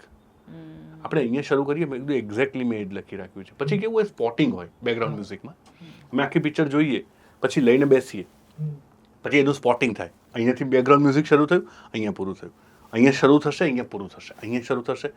અમે જો 130 સ્પોટ કરીએ ને એમાંથી 129 સ્પોટ અમારા સેમ હોય. એટલું અમારું સેમ, કેમ કે કદાચ અમારા બંનેની અન્ડરસ્ટેન્ડિંગ સ્ટોરી ટેલિંગની સરખી છે. એમની તો મ્યુઝિકની સમજણ બહુ અદ્ભુત છે ને, તો જીવન આખું મ્યુઝિક કર્યું છે અને 20 વર્ષ શાસ્ત્રીય સંગીત શીખેલો માણસ છે. મારી એવી મ્યુઝિકની સેન્સ ના જ હોય કેમ કે હું મ્યુઝિશિયન નથી, પણ અમારી સિનેમાના મ્યુઝિકની સમજણ બી સરખી છે. અહીંયા જ આવે ને અહીંયા જ બધું બંધ થાય એમ. સિનર્જી બહુ મસ્ત. હા, અને એમને છે ને જે બહુ ઓછા સંગીતકારોને સમજાય છે, એમને છે ને સીન સમજાય છે કે અહીંયા હોય, અહીંયા ના હોય, અહીંયા આ જ હોય એવું. અને પછી અમારે જે ચર્ચાઓ ચાલે, ચર્ચાઓ માત્ર ને માત્ર આ વસ્તુને વધારે ઊંડું કેવી રીતે કરીએ, આ વસ્તુને વધારે આપણે વૈશ્વિક કેવી રીતે કરીએ, એ જ થતી હોય. તો મેહુલભાઈ સાથેની પ્રક્રિયા બહુ જ અદ્ભુત છે. બહુ જ ચર્ચાઓ થાય. પણ કેમ કે હું ક્યારેક સાક્ષી હોઉં ને ક્યારેક સાથે બેઠી હોઉં તો એટલી બધી મીઠી ચર્ચાઓ, બહુ ઉગ્ર, બહુ તીવ્ર, બંનેના પેલા વલણો બંને પોતપોતાના મત પર બહુ અડેલા હોય, પણ એ એટલી બધી મીઠી હોય મજા. અને પ્રોસેસ જ બહુ બ્યુટીફુલ, સાંભળવામાં બહુ બ્યુટીફુલ લાગે છે, એ રીતે બનતું હશે. યસ. સો યસ સર, તમારું કાસ્ટિંગ જે હોય છે તમારા મૂવીઝમાં, આપણે હેલારો બી જોયું ને ઉમરો બી જોયું, એ બહુ યુનિક હોય છે. તમે એક તો આટલા બધા કેરેક્ટર્સને સાથે લાવો છો, પ્લસ એવું નથી જોવા મળ્યું કે તમે, એટલે અમુક વાર એવું અમુક જગ્યાએ જોવા મળે છે કે અમુક એક્ટર્સ રિપીટ થતા હોય, કે એક્ટર સેન્ટ્રિક રોલ્સ લખાતા હોય કોઈક વખત, પણ yours are story based actors જેને તમે પિક કરો. તો કોઈક વાર તમને એવું ટુ માઇન્ડ્સ થાય કે આ રોલમાં કદાચ આને નહીં લઉં તો આને એવું લાગશે કે તેવું લાગશે? ના, એવું નથી થતું. પણ હા, એટલું ચોક્કસ છે કે હું બહુ પ્રમાણિક રહું છું. એટલે તેજલ ઉમરોમાં એટલા માટે છે કેમ કે મને એવી ખબર હતી તેજલ આ કરી હશે. બાકી મેં મારા જીવનમાં ક્યારે બી ફેવરિઝમ નથી કર્યું. એ અને ક્યારેક કોઈ કેવું કીધું તમારી બંને પિક્ચરમાં આર્જવ છે તો ત્રીજી પિક્ચરમાં બી આર્જવ હશે, બધું હોઈ શકે, આઈ ડોન્ટ નો, એ મને નથી ખબર. પણ આ જે આર્જવવાળું જે પાત્ર છે, એ પાત્ર જોઈને મને એવું લાગ્યું કે આ આર્જવ જેવું કરશે ને એવું કોઈ નહીં કરી શકે, એટલે મેં આર્જવને લીધો છે. તો મજાની વાત શું છે કે દર વખતે એ ચર્ચા તો મારે થાય જ અંદર અંદર. જેમ કે હું લખતો હોઉં ત્યારે તેજલ સાથે ચર્ચા કરતો હોઉં કે આ કેવી રીતે થશે, આ કોણ કરશે, આ કોણ કરશે. પછી જ્યારે કાસ્ટિંગની વાત શરૂ થાય ત્યારે એકતા સાથે જે ડિસ્કશન શરૂ થતું, એકતાને એટલું જ કહું ખાલી કે આપણે બને ત્યાં સુધી એવો પ્રયત્ન કરીએ કે આપણને ગમતા એક્ટર આ ફિલ્મમાં આવી જાય. આટલી જ વાત છે ખાલી. એ કેમ નથી થતું? કેમ કે ક્યારેક તો પૈસાના લીધે એક્ટર રેડી ના થાય, ક્યારેક અવેલેબિલિટીના લીધે ના થાય. ક્લેરિટી બહુ હોય છે કે આ લોકો જ જોઈએ એમ, અને પ્રાર્થના એવી કરીએ અંદરથી કે ભાઈ આ લોકો આવી જવા જોઈએ એમ. અને ક્લેરિટી એટલા માટે હોય છે કેમ કે મારા માટે એક્ટરનું ક્રાફ્ટ બહુ ઇમ્પોર્ટન્ટ છે. અને હું છે ને અન્વેષા લખું છું ને, અને પછી અન્વેષા સર્જું છું ત્યારે મને એવું છે કે આ પાત્ર આ એક્ટર્સ કરશે તો બહુ સરસ કરશે એવી ખબર હોય છે. અને પછી આપણે એને અપ્રોચ કરીએ છીએ. તો આટલા વર્ષથી આ કામ કર્યું છે એટલે નહીં, એને જો માઇનસ કરી દો તમે કાસ્ટિંગના કામને, તો પણ એઝ અ ફિલ્મ મેકર મને એટલી તો ખબર હોવી જોઈએ ને કે કયો કલાકાર કઈ વસ્તુને સરસ રીતે કરી જશે, એટલી તો ખબર પડવી જોઈએ. એ બી છે. અને તારી પ્રોસેસમાં એવું પણ આવે છે કે એક્ટર છે ને તું કે એટલું પણ સમજીને કરે. ઘણી વખત કેવું થાય છે કે એક્ટરને પોતાને જ કંઈ કામ ભજવી જ નાખવું હોય છે, પછી તમે ડિરેક્ટર બિચારો ક્યાં સુધી લમણા લે કે ભાઈ આ વાત નથી, તમારે આ કરવાનું છે, આખી ફિલ્મ માટે આ જરૂરી છે એવું. પણ લગભગ એવા માણસ પસંદ કરતા હોઈએ છીએ કે એટલીસ્ટ એમના પણ કાન ખુલ્લા હોય, એમની પણ સાંભળવાની તૈયારી હોય. અને એટલે જ શું કરીએ કે દર વખતે હું ખાલી માત્ર ને માત્ર આપણી 3 ફિલ્મોની જ વાત કરું છું. બાકી આપણી જે બીજી બધી ફિલ્મો જે કાસ્ટિંગ કંપનીમાં થાય છે એમાં જેમ ડિરેક્ટર પ્રોડ્યુસર કે એ રીતે પ્રોસેસ થતી હોય, પણ specifically let us talk about Hellaro, Kamthaan and Umro. એમાં દરેક રોલ માટે 3 જણાને આપણે બોલાવીએ છીએ, પરફોર્મ કરાવીએ છીએ બાકાયદા, અને પછી નક્કી કરીએ છીએ કે આ માણસ જ કરશે. પછી જો એ અવેલેબલ નથી તો પછી કેટેગરી બી, અને જો અવેલેબલ નથી કેટેગરી સી, ABC એવી રીતે. એટલે ધારો કે ફિલ્મમાં 12 જણા હોય તો 36 લોકો ઓડિશનમાં બોલાય. એટલે લોકો પૂછે તમારી ફિલ્મના ઓડિશન ક્યારે થાય, તો હું ના જ પાડું છું કે નથી થતા. મારી ફિલ્મના ઓડિશન્સ નથી થતા, મારી ફિલ્મના પ્રાઇવેટ ઓડિશન્સ થાય છે. આટલા વર્ષથી જે જોયું છે, જે કલાકારોને સમજ્યા છીએ, અથવા તો જે ક્રાફ્ટ આપણને સમજાય છે, અને જે એક્ટિંગનું ક્રાફ્ટ હું સમજું છું, એને જોઈને નક્કી કરીએ કે અચ્છા આ કરી જશે, એવા લોકોને બોલાવીએ છીએ. અને એવા જ લોકોને સ્પેસિફિકલી સમજાવીને પરફોર્મન્સ કરાવીને પછી નક્કી કરીએ છીએ. અને આ ફિલ્ડ છે જેમાં તમારે બહુ ફ્રીક્વન્ટલી ના પાડવી પડતી હોય છે, કેમ કે પીપલ કમ ટુ યુ, તમને અપ્રોચ કરે કે હા એ તો છે જ. ડિરેક્ટલી કે ઇનડિરેક્ટલી બી બધા બહુ અપ્રોચ કરે કે હા, હા, હા. અઠવાડિયામાં 4 વાર કેમ છો પૂછવા હા, ફોન હા કરે. હા બિલકુલ બિલકુલ થાય આમાં ના પાડવું કેટલું જરૂરી છે. બહુ જ પણ ના પાડીએ તો લોકોને ગમતું નથી. હા અને લોકો એવું નથી સમજતા કે તમે જ્યારે અપ્રોચ કરો ત્યારે તમે એક છો, હમ. સામેવાળા માટે તમે 10,000માં છો. એ લોકો નથી સમજતા અને ના જ સમજે બિચારા, કેમ કે એમનું પોતાના પરસેપ્શનથી એ જોઈ રહ્યા છે. તો ના પાડવું અઘરું છે, કોઈકને બ્લોક કરવા અઘરા છે, કોઈકને જવાબ નહીં આપવા અઘરા છે, બહુ અઘરું છે. અને હું તો એવું સમજુ છું કાસ્ટિંગનું કામ એ એન્ડ ઓફ ધ ડે ગાળો ખાવાનું જ કામ છે. તમે જેને 15 એક્ટર લીધા એટલે તમે 15,000 લોકોને નારાજ કર્યા, હમ. રાઈટ? એટલે એ તો છે જ, પણ એ તો પાર્ટ ઓફ ધ ગેમ છે. પણ હા, ના બહુ બધા લોકોને પાડવી પડે, દુઃખ થાય, પણ હવે આપણી પાસે કોઈ ઓપ્શન ના પણ બહુ બધા એક્ટર સમજે પણ છે આ વસ્તુ. એવું નથી કે બધા જ નેગેટિવલી લે છે, એવું હા, પણ એવું નથી. નથી. હા હા એમાં તમારું કન્વિક્શન એ કેટલો પાર્ટ પ્લે કરે કે હું કન્વિક્ટેડ છું કે આ બહુ જ જ. એક્ટર લેવાનું. બહુ હા જ, હા બહુ જ, બિલકુલ બહુ જ. બિલકુલ 100%. બહુ જ કામ અને કરે છે. એવું નથી ખાલી કાસ્ટિંગ પૂરતું અટકી જાય છે, એ સારું માણસ હોવું જરૂરી છે. હમ. કોઈ પણ વ્યક્તિ કોઈ પણ રોલ માટે આવે છે તો એની સાથે ડિરેક્ટર બેસાય એટલા કલાક બેસે છે, એટલે 1.5 કલાક 2.5 કલાક એની સાથે એને માણસ તરીકે સમજવાનો પ્રયત્ન થાય. પછી આ જે રંગ પુરાય છે એ જિંદગીમાં એ એક્સેપ્ટ કરી શકશે કે નહીં, અને પછી એ બંનેના એના પોતાના અને આ કેરેક્ટરના એ બંને ભળી અને જે કલર જોઈએ છે એ કલર આવશે કે નહીં એ નક્કી કરે છે. જો નથી લગભગ એવું નથી બનતું કે કોઈને ના પાડવી પડે, પણ જો નથી થતું તો એ ના પાડીએ એ પણ છે, પણ એ અઘરું જ છે. હા અને આ ફિલ્મમાં ઇમ્પોર્ટન્ટ બી છે. બિલકુલ. સો યસ, ઉમરો 7 સ્ત્રીઓ તે રેનબો ડિપિક્ટ કરે છે. યસ કસેક ને કસેક. યસ. એ બી મેં એક વસ્તુ વિચારી હતી. રેનબો છે, છેલ્લે લોકો એક કલર બી રેનબોના પહેર્યા છે હા. બધા જણાએ. મેઘધનુષના 7 કલર જ છે. અને હા એ જ કલર જાની વાલી પિનારા જ છે, અને બધાને એ કેરેક્ટર તમને પ્રમાણે કલર આપે છે. ફિલ્મમાં તમને દરેક કલરની હિન્ટ આખી ફિલ્મમાં જોવા મળશે. હા એવું પણ કર્યું છે. એ શેડ એ કેરેક્ટર જોડે જ રહ્યો છે. હા, એના શેડ મુજબ જ એ લોકોને કલર આપણે આપ્યા છે. અને નામ બી એ લોકોના હા. નામના અર્થો જ બધાના. હા એના દીકરાને ઉછેરે છે ને એને છાયા આપે છે એટલે છાયા જોશી નામ છે. પેલી બાઈએ પોતાની જાતને જાતે જ લિમિટમાં બાંધેલી છે એટલે એનું નામ સીમા છે. પેલી એક બાઈ જે છે એના સાસુને વહાવવા માટે નદી શોધી રહી છે એટલે એનું નામ સરિતા છે. પેલી એની માની શોધમાં છે ને, શોધ એટલે અન્વેષણ, એટલે અન્વેષા નામ છે એનું. અવની અને વસુધા બંનેને પોતાની જમીન છોડીને ધરતી છોડીને બીજી ધરતીમાં રોપાવાનું છે એટલે એનું નામ અવની ને વસુધા છે.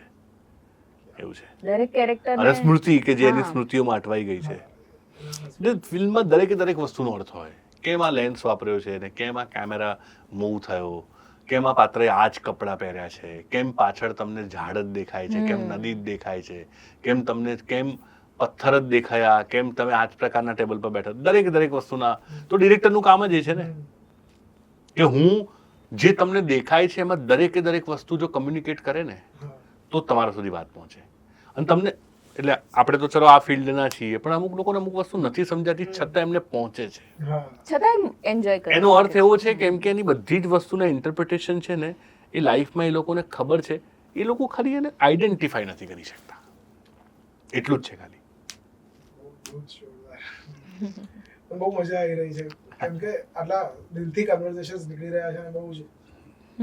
તો yes, I would like to ask you one last question. હા. કે તમે જે અત્યારના જનરેશન, અત્યારના the bag of film makers છે એમને શું કહેવા માંગશો? એક તો કોઈકના જેવી ફિલ્મ બનાવવાનો પ્રયત્ન ના કરો, કેમ કે તમે ક્યારેય નહીં બનાવી શકો. જે માણસ જ્યાં જન્મ્યો, જ્યાં મોટો થયો, એને જે જીવન જોયું, એની આસપાસ જેવા લોકો હતા, એ જેવી ફિલોસોફીમાં બિલીવ કરે છે, એ જન્મ સાથે જેવી મર્યાદાઓ લઈને જન્મ્યો છે, જેવા કેરેક્ટરિસ્ટિક લઈને જન્મ્યો છે, એ સાયકોલોજીકલી જે વાતને જેવી રીતે જોઈ શકે તેવી રીતે તમે ક્યારેય નહીં જોઈ શકો. પોતાનું એક સ્ટોરી ટેલિંગ શોધો અને એવી ફિલ્મ બનાવવાનો પ્રયત્ન કરો જે તમે ક્યારેય નથી જોઈ. એવું દરેક ફિલ્મ મેકરને કહું છું કે એવી ફિલ્મ બનાવો કે જે તમે ક્યારેય નથી જોઈ, તો જ તમે એવી ફિલ્મ બનાવી શકશો કે જે તમારી પોતાની હોય. કેમ કે હું આના જેવી ફિલ્મ બનાવું ને આના જેવી ફિલ્મ, તો એના જેવી ફિલ્મ ક્યારેય નહીં બને. તમે એક્ઝેક્ટલી હું ગોડફાધર એવી ને એવી બનાવું ને તોય મારાથી નહીં બને, કેમ કે મારામાંથી નથી નીપજી. એટલે હું ફિલ્મ મેકર્સને ખાસ કહેતો હોઉં છું, અને હું અહીંયાથી પણ કહેવા માંગુ છું કે કોઈના જેવી ફિલ્મ નહીં બને ક્યારેય, અને બહુ જ પ્રમાણિક રહો. તમારે જે કહેવું છે એ તમારામાંથી નીપજેલું હોવું જોઈએ. હું કોઈ એવી ફિલ્મ બનાવું, હું સાયન્સ ફિક્શન ફિલ્મ બનાવી જ ના શકું, કેમ કે ઉડતા માણસો બિલીવ નથી કરતો, રાઈટ?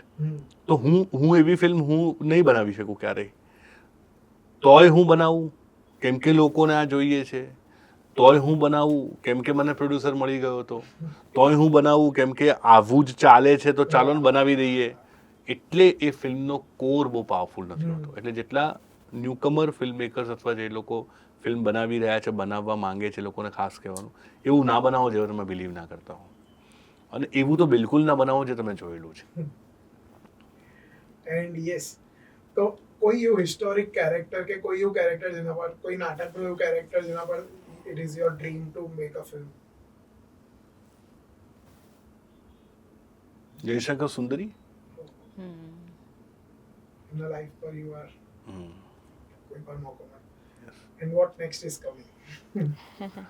નેક્સ્ટ ફિલ્મનું નામ નથી પડ્યું હજી, અને વાર્તા નહીં કહું. મેં તમને કહ્યું એમ હિલ્લારો ને ઉમરો એ માણસ જાત વિશેની વાત છે, એવી જ વાત છે આમાં પણ. અને બહુ જલ્દી હમણાં જુલાઈ ઓગસ્ટમાં શૂટ કરવાનું પ્લાનિંગ કરી રહ્યા છીએ.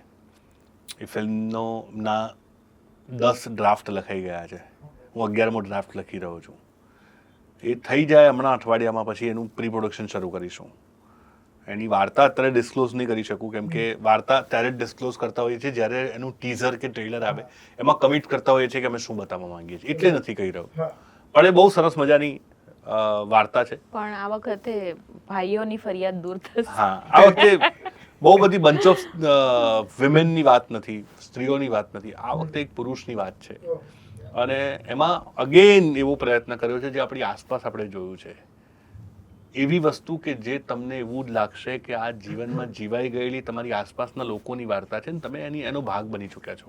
એવું કશુંક કરવાનો પ્રયત્ન ફરીથી એકવાર કર્યો છે. Can't wait.